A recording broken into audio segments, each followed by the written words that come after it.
విద్యార్థులు ఎలాంటి కోచింగ్ సెంటర్స్‌ని ఎంపిక చేసుకోవాలి ఉద్యోగం కోసం?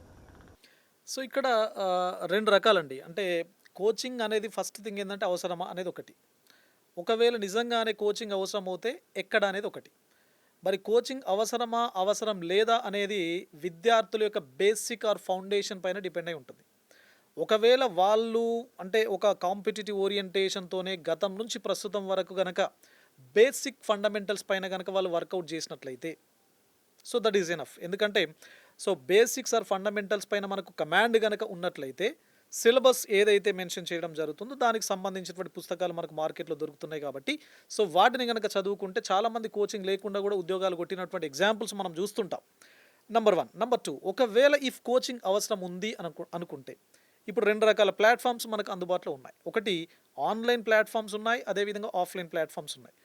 కోవిడ్-19 వచ్చిన తర్వాత కంప్లీట్‌గా కోవిడ్-19కి బిఫోర్ ఆఫ్‌లైన్ లోపల కోచింగ్ సెంటర్స్ రన్ చేసేది కోచింగ్ క్లాసెస్‌ని. కానీ ఎప్పుడైతే మనకు వచ్చిందో అప్పుడు చాలా మట్టుకు కోచింగ్ క్లాసెస్ అన్నీ కూడా ఆన్‌లైన్ రూపం లోపలికి మార్చబడ్డాయి. కాబట్టి ఇప్పుడు చాలా అలవాటు మంది పడిపోయారా సార్? ఆల్మోస్ట్ అలవాటు పడ్డారండి. ఇప్పుడు మనం చూస్తుంటాం కదా! మేము అంటే గతం నుంచి ఒక 15, 20 ఏళ్ల నుంచి ఈ ఫీల్డ్‌లో ఉన్నాం కాబట్టి ఆఫ్‌లైన్ క్లాసెస్ అసలు ఎక్కడ కరెక్ట్ రీతి లోపల కండక్ట్ చేయలేనటువంటి పరిస్థితి.